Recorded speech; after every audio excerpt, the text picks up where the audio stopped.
Hi ಎಲ್ರಿಗೂ ನಮಸ್ಕಾರ. ನಾನು ನಿಮ್ಮ ಪುಷ್ಪ ಚಿರಾಗ್ ಮಾತಾಡ್ತಾ ಇರೋದು.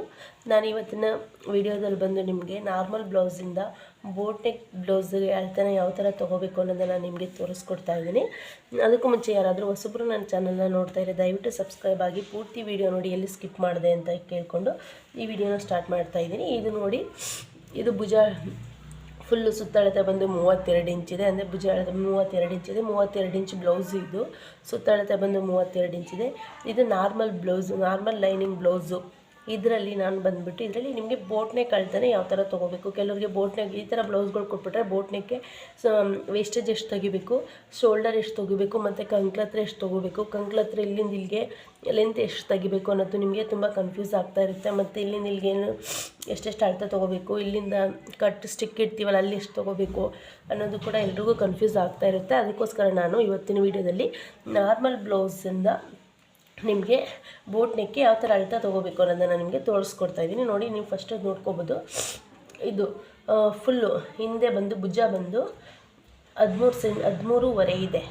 ಭುಜ ಬಂದು ನೋಡಿ, ಇಲ್ಲಿಂದ ಇಲ್ಲಿಗೆ ಇಟ್ಕೋಬೇಕು. ಇಲ್ಲಿ ಇಟ್ಕೊಂಡ್ರೆ ಇದು 13.5 ಬರುತ್ತೆ. ನೀವು ಇದೇ ಥರ ಇಟ್ಕೊಳ್ಳಿ, ಹಂಗಾದ್ರೆ ಮಾತ್ರ ಕರೆಕ್ಟಾಗಿ ಬರುತ್ತೆ. ನೀಟಾಗಿ ಬ್ಲೌಸ್ ಇಟ್ಬಿಟ್ಟು 13.5 ಇದೆ, ಬರೆದಿಟ್ಕೊಳ್ಳಿ 13.5ನ. ಯಾವಾಗಲೂ ಕೂಡ ನಾವು ಅಳತೆ ತೊಗೋಬೇಕು ಅಂತಂದರೆ ಬರೆದಿಟ್ಕೋಬೇಕಾಗುತ್ತೆ. ಬರೆದಿಟ್ಕೊಂತು ಅಂತಂದರೆ ನಿಮಗೆ ಹೆಲ್ಪ್ ಆಗುತ್ತೆ. 13.5 ಅಂತಂದರೆ ಅದನ್ನು ನೀವು 2 ಭಾಗ ಮಾಡ್ಕೋಬೇಕಾಗುತ್ತೆ. ಯಾಕಂದರೆ ನಾವು ಈ ಥರ ಬ್ಲೌಸ್ನ ಫೋಲ್ಡ್ ಮಾಡೋದ್ರಿಂದ, ಈ ಥರ ಫೋಲ್ಡ್ ಮಾಡಿ ನಾವು ಟಿಕ್ ಹಾಕೋದ್ರಿಂದ, ನೋಡಿ ಈ ಥರ ಫೋಲ್ಡ್ ಮಾಡಿ ನಾವು ಮಾರ್ಕ್ ಹಾಕೊಳ್ಳೋದ್ರಿಂದ ಯಾವಾಗಲೂ ಬಂದು 13.5 ಇದೆ. ಒಂದು ಅರ್ಧ ಇಂಚ್ ಜಾಸ್ತಿ ಆದರೂ ಪರವಾಗಿಲ್ಲ, ಅದನ್ನ 13.5 ಇದೆ. ಹಿಂಗೆ 2 ಇಟ್ಕೊ ಇದು ಮಾಡ್ಕೊಳ್ಳಿ. 13.5 ಅಂತಂದರೆ 7.25 ಬರುತ್ತೆ. ಈ ಥರ 7.25 ಇಂಚ್ ಬರುತ್ತೆ. ಆಯಿತಾ? ನೋಡಿ, 7.25 ಇಂಚ್ ಬರುತ್ತೆ. ಇಲ್ಲಿ ನಾವು 7.25ನ ಟಿಕ್ ಹಾಕೋಬೇಕಾಗುತ್ತೆ. ಯಾಕಂದರೆ ಇದು ನಾವು ಮಡಿಸಿ ಅಳತೆ ತೊಗೋದ್ರಿಂದ 7.25ಗೆ ಟಿಕ್ ಹಾಕೋಬೇಕಾಗುತ್ತೆ. ಆನಂತರ ಬಂದು ಇಲ್ಲಿ ಬಂದು ನೋಡಿ, ಭುಜ ಎಷ್ಟಿದೆ ಅನ್ನೋದನ್ನ ತೊಗೋಬೇಕಾಗುತ್ತೆ. ಭುಜ 2.5 ಇದೆ, ಇಲ್ಲಿ 2.5ನೇ ತೊಗೊಳ್ಳಿ. ಆನಂತರ ಬಂದು ಯಾವಾಗಲೂ ಕೂಡ ಇದನ್ನು ನಾವು ಅಂದರೆ ಕಂಕ್ಳು ಆರ್ಮ್ ಅಂತ ಹೇಳ್ತೀವಲ್ವ, ಇದನ್ನು ನಾವು ಇಲ್ಲಿ ಎಷ್ಟಿದೆ ಅಷ್ಟನ್ನೇ ತೊಗೋಬಾರ್ದು. ಇಲ್ಲಿ ನೋಡಿ, ಇಲ್ಲಿ 4 ಇದೆ, 4ನೇ ತೊಗೊಳಕ್ಕೆ ಹೋಗ್ಬಾರ್ದು. ಯಾಕಂದರೆ ನಾವು ಇಲ್ಲಿ ಇದು ತೊಗೊಂಡ್ವಲ್ಲ, ಭುಜ ತೊಗೊಂಡ್ವಲ್ಲ, ಆ ಭುಜದಲ್ಲಿ ಎಷ್ಟು 7.25 ಬಂದಿದೆ. ಇಲ್ಲೂ ಕೂಡ 7.25 ಬಂದಿರೋದ್ರಿಂದ 7ನೇ ತೊಗೋಬೇಕಾಗುತ್ತೆ. ಆಯಿತಾ? ಇದು ಕೂಡ 7 ತೊಗೋಬೇಕಾಗುತ್ತೆ. ಯಾಕಂದರೆ ಇಲ್ಲಿ ಲೆಂತ್ ಕಡಿಮೆ ಬರೋದ್ರಿಂದ ನೀವು ಇದನ್ನು 7 ತೊಗೋಬೇಕಾಗುತ್ತೆ. ಇದು 6ನ ಇಲ್ಲಿರಷ್ಟೇ ತೊಗೋಬೇಡಿ, 7 ತೊಗೊಳ್ಳಿ. ಇದನ್ನು ಎಷ್ಟು ತೊಗೋತೀವಿ ಅಷ್ಟು ಇಲ್ಲಿ ತೊಗೋಬೇಕಾಗುತ್ತೆ. ಆಯಿತಾ? ಆನಂತರ ಫ್ರಂಟ್ ಡಿಪ್ ತೊಗೊಳ್ಳಿ. ಆನಂತರ ಬಂದುಬಿಟ್ಟು ಬ್ಯಾಕ್ ಸೈಡು ನೋಡಿ, ಬ್ಯಾಕ್ ಸೈಡು ಇವ್ರದ್ದು ಡೀಪ್ ಎಷ್ಟಿದೆ ಅಂತ ನೋಡ್ಕೊಳ್ಳಿ. ಡೀಪ್ ಬಂದು 10 ಇಂಚಿದೆ. ಇವ್ರದ್ದು ಡೀಪ್ ಬಂದು 10 ಇಂಚಿದೆ. 10ಕ್ಕೆ ಮಾರ್ಕ್ ಹಾಕ್ಕೊಳ್ಳಿ. ಆನಂತರ ಬಂದು ಇಲ್ಲಿ 3ಕ್ಕೆ 3 ತಪ್ಪಿತು 3.25ಕ್ಕೆ ರೌಂಡ್ ಮಾರ್ಕ್ ಹಾಕೊಳ್ಳೋಕ್ಕೆ ಹೆಲ್ಪ್ ಆಗುತ್ತೆ. ಅದು ಯಾವ ರೀತಿ ಅಂತ ಕೂಡ ನಾನು ನಿಮಗೆ ಪೇಪರಲ್ಲಿ ಕಟ್ ಮಾಡಿ ತೋರಿಸ್ಕೊಡ್ತೀನಿ. ನಿಮಗೆ ಬ್ಲೌಸಲ್ಲೇ ಕಟ್ ಮಾಡಿ ತೋರಿಸಿ ಅನ್ನೋದಾದರೆ ಬ್ಲೌಸಲ್ಲಿ ಕಟ್ ಮಾಡಿ ತೋರಿಸ್ತೀನಿ. ಬೇಡ ನನಗೆ ಪೇಪರಲ್ಲಿ ಕಟ್ ಮಾಡಿ ತೋರಿಸಿ ಅನ್ನೋದಾದರೆ ಕೂಡ ನಾನು ಕೂಡ ನಿಮಗೆ ಇವಾಗ ಪೇಪರಲ್ಲಿ ಕಟ್ ಮಾಡಿ ತೋರಿಸ್ತಾ ಇದ್ದೀನಿ ಯಾವ ಥರ ಅಂತ. ಫಸ್ಟ್ ನೀವು ಅಳತೆ ತೊಗೊಳೋದನ್ನ ಕಲ್ತ್ಕೊಳ್ಳಿ. ಆನಂತರ ಇದು ಮಾಡ್ಕೊಳ್ಳಿ. ಇದು ನಾರ್ಮಲ್ ಬ್ಲೌಸು, ಇದರಲ್ಲಿ ನೀವು ಅಳತೆ ತೊಗೊಂಡು ಕಟ್ ಮಾಡ್ಕೊಳ್ಳಿ. ಇದಿಷ್ಟು ಅಳತೆ ತೊಗೊಂಡ್ರೆ ನಿಮ್ಗೆ ಸಾಕು. ಮುಂದೆ ಈಗ ಆರ್ಮ್ ಇಷ್ಟಿರೋದು ತೊಗೋಬಾರ್ದು. ತೋಳ್ನ ಸ್ಲೀವ್ನ 7 ಇಂಚೆ ತೊಗೋಬೇಕು. 7 ಇಂಚ್ ತೊಗೊಂಡ್ರೆ ಕರೆಕ್ಟಾಗಿ ಕೂತ್ಕೊಳ್ಳೋದು. ಅದು ಬೋಟ್ ನೆಕ್ ಆಗಿರೋದ್ರಿಂದ ಫ್ರಂಟ್ ಅವರು ಬಟನ್ ಬೇಡ ಈ ಥರ ಇಡಿ ಅಂತಂದ್ರೂ ಕೂಡ ಅದು 3.25ಗೆ ಇಡಬೇಕಾಗುತ್ತೆ. ಈ ಶೇಪಲ್ಲಿ ರೌಂಡ್ ಶೇಪೇ ಇಟ್ಬಿಡಿ. ಬ್ಯಾಕ್ ಬಟನ್ ಇಡಿ ಅಂತಂದರೆ ರೌಂಡ್ ಶೇಪ್ ಇಡಬೇಕಾಗುತ್ತೆ. ಆಯಿತಾ? ನಾನು ಇವಾಗ ಇದರಲ್ಲಿ ಇಷ್ಟು ಅಳತೆ ತೊಗೊಳೋದು ನಾನು ನಿಮಗೆ ತೋರಿಸ್ಕೊಟ್ಟೆ. ಇದನ್ನು ಬಿಟ್ಟು ನಾನು ಪೇಪರಲ್ಲಿ ಅಳತೆ ತೊಗೊಂಡು ಅಂತಂದರೆ ನಾನು ಮಾರ್ಕ್ ಹಾಕಿ ತೋರಿಸ್ಕೊಡ್ತೀನಿ. ಇದುದ್ದ ಬಂದು ನೋಡಿ 13 ಇದೆ. ನೋಡಿ, ಇದುದ್ದ ಒಂದು 13 ಇದೆ. ಬ್ಯಾಕ್ ಸೈಡ್ ಮಾತ್ರ ನಾನು ತೋರಿಸ್ತಾ ಇರೋದು ಕಟ್ಟಿಂಗ್ ಮಾಡಿ. ನೋಡಿ, ಬ್ಯಾಕ್ ಸೈಡ್ ಇದು ನಾನು ತೋರಿಸ್ತಾ ಇರೋದು ನಿಮಗೆ. ಬ್ಯಾಕ್ ಸೈಡನ್ನ ಕಟ್ಟಿಂಗ್ ಮಾಡಿ ತೋರಿಸ್ತಾ ಇದ್ದೀನಿ ಯಾವ ಥರ ಅಂತ. 13 ಇದೆ ಅದು. ನೋಡಿ, ಇದು ಸ್ವಲ್ಪ ಕಡಿಮೆ ಇದೆ, ಪರವಾಗಿಲ್ಲ. 12 ಇದೆ. ಬಟ್ ನಾನು ನಿಮಗೆ ಬ್ಯಾಕ್ ಸೈಡ್ನ ಯಾವ ಥರ ಕಟ್ ಮಾಡಬೇಕು ಅನ್ನೋದು ಮಾತ್ರ ನಾನು ನಿಮಗೆ ಡಿಸೈನರ್ ನನಗೆ ತೋರಿಸ್ತಾ ಇದ್ದೀನಿ ಎಷ್ಟು ತೊಗೋಬೇಕು ಅಂತ. ನಾನು ಮೊದಲೇ ಹೇಳ್ದಂಗೆ ಅದು 7.25 ತೊಗೋಬೇಕಾಗುತ್ತೆ. ನೀವು 14 ಇದೆ, 7.25 ತೊಗೊಳ್ಳಿ. ನೋಡಿ, ಕರೆಕ್ಟಾಗಿದೆ 7.25 ಮಾರ್ಕ್ ಹಾಕ್ಕೊಂಡಿದ್ದೀನಿ. ನೋಡಿ, ಇಲ್ಲಿ 7.25 ಮಾರ್ಕ್ ಹಾಕ್ಕೊಂಡಿದ್ದೀನಿ. ಆನಂತರ ಬಂದು ಇಲ್ಲಿ ಬಂದು 7.25 ಅಂತಂದರೆ ಅವರು ಶೋಲ್ಡರ್ ಎಷ್ಟಿದೆ 2.25 ಇದೆ. 2.25ಗೆ ಮಾರ್ಕ್ ಹಾಕೋತಾ ಇದ್ದೀನಿ. ನೋಡಿ, ಕಾಣ್ತಾ ಇದೆಯಾ? ಇಲ್ಲಿ ನೋಡಿ, ಇದು 7.25 ಹಾಕ್ಕೊಂಡಿದ್ದೀನಿ. ಅದನ್ನ ಕಿತ್ತೋರ್ದು ಭುಜಕ್ಕೆ ಅದನ್ನ ಹಾಕೊಂಡಿದ್ದೀನಿ. ಇದು ಬಂದು ಸ್ವಲ್ಪ ಶೋಲ್ಡರ್ ಇಲ್ಲಿ ತೊಗಿತೀನಿ, 2.5 ಟಿಕ್ ಮಾಡ್ಕೊತೀನಿ. ಇದು ವೇಸ್ಟೇಜು, ಇದರಲ್ಲಿ ನೋಡಿ 7.5ಗೆ ಟಿಕ್ ಹಾಕ್ಕೊಂಡಿದ್ದೀನಿ. ಇದರಲ್ಲಿ ಬಂದು ನಿಮಗೆ 2.5 ಭುಜ ಇದೆ.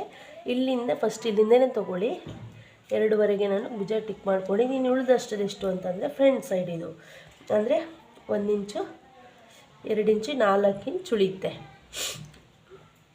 4.5 ಮಾಮೂಲಿ ಬರುತ್ತೆ ಡೀಪ್. 7.5 ಟಿಕ್ ಹಾಕ್ಕೊಂಡು 7.5 ಟಿಕ್ ಹಾಕ್ಕೊಳ್ಳಿ. ಇದು ಯಾವಾಗಲೂ ಬಂದು ವೇಸ್ಟೇಜ್ ಬಂದು ನಿಮಗೆ 4.5 ಇಂಚೇ ಬರಬೇಕು. ಯಾರಿಗೆ ತೊಗೊಂಡ್ರು ಕೂಡ ನೀವು 4.5 ತೊಗೊಳ್ಳಿ. ತುಂಬ ದಪ್ಪ ಇತ್ತು ಅಂತ ಅನ್ನೋದಾದರೆ ಒಂದು 5 ಇಂಚ್ ತೊಗೊಳ್ಳಿ ಆಯಿತಾ. ಇದು ಬಂದು ನಾನು ವೇಸ್ಟೇಜ್ 4.5 ಟಿಕ್ ಹಾಕ್ಕೊಂಡಿದ್ದೀನಿ. ಶೋಲ್ಡರ್ ಬಂದು 2.5 ಟಿಕ್ ಹಾಕ್ಕೊಂಡಿದ್ದೀನಿ ಆಯಿತಾ. ಇದರಲ್ಲಿ ಬಂದವರು ಫ್ರಂಟ್ ಡೀಪ್ ಬೇಕು ಅಂದರೆ ಅವ್ರು ಫ್ರಂಟ್ ಡಿಪ್ ಹೇಳಿದೆ. ಫ್ರಂಟ್ ಡೀಪ್ ಬೇಕಂದರೆ ಫ್ರಂಟ್ ಡಿಪ್ಗೆ ಕಟ್ ಮಾಡ್ಕೊಳ್ಳಿ. ಹಾಕೋತಿದ್ದೀನಿ ನೋಡಿ 7 ಇಂಚು.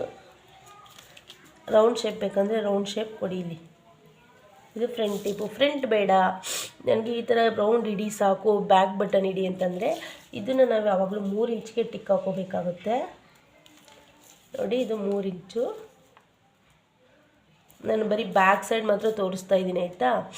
ಇದು ನಾನು ಫ್ರಂಟ್ ನಿಮಗೆ ಯಾವ ಥರ ಮಾರ್ಕ್ ಹಾಕಬೇಕು ಅಂತ ತೋರಿಸ್ತಾ ಇದ್ದೀನಿ. ಇದು 3 ಸೆಂಟಿಮೀಟ್ರ್. ಇದನ್ನು ಕೂಡ ನೀವು ಈ ಥರ ರೌಂಡ್ ಮಾರ್ಕ್ ಹಾಕೊಂಡು ಕಟ್ ಮಾಡ್ಕೊಳ್ಳಿ.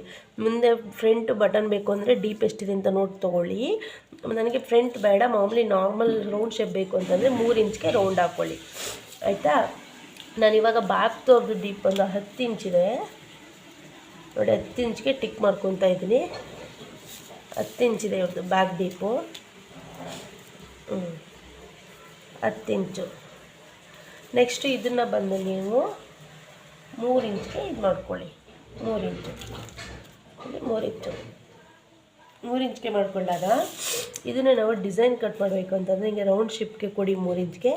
ಆನಂತರ ಬಂದು ರೌಂಡ್ ಶೇಪ್ ಇಲ್ಲಿ ಹಿಂಗೆ ಮಾರ್ಕ್ ಹಾಕ್ಕೊಳ್ಳಿ. ಇದು ಯಾವ ಥರ ಡಿಸೈನ್ ನಿಮ್ಗೆ ಯಾವ ಥರ ಡಿಸೈನ್ ಬೇಕೋ ಆ ಥರ ಮಾರ್ಕ್ ಹಾಕ್ಕೊಳ್ಳಿ, ತುಂಬ ಚೆನ್ನಾಗಿರುತ್ತೆ. ಆನಂತರ ಬಂದು ಇಲ್ಲಿ 7 ಇಂಚೇ ತೊಗೋಬೇಕಾಗುತ್ತೆ.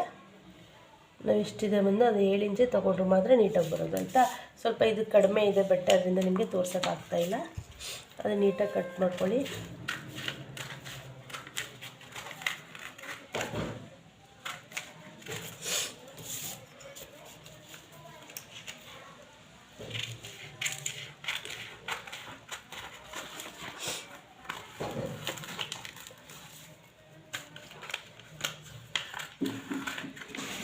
ಸೊ ಪೇಪರಲ್ಲಿ ಕಟ್ ಮಾಡೋದು ತೋರಿಸ್ತಾ ಇರೋದ್ರಿಂದ ಸ್ವಲ್ಪ ಪ್ರಾಬ್ಲಮ್ ಆಗುತ್ತೆ.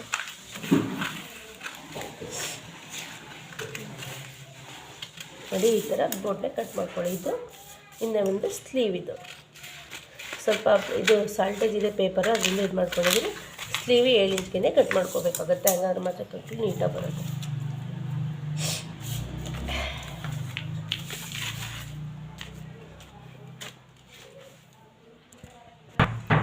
ಈ ಥರ ರೌಂಡ್ ಶೇಪ್ನ ಅಳತೆ ತೊಗೊಂಡು ಕಟ್ ಮಾಡ್ಕೊಳ್ಳಿ. ಇದು ತುಂಬ ನೀಟಾಗಿ ಕುತ್ಕೊಳ್ಳುತ್ತೆ.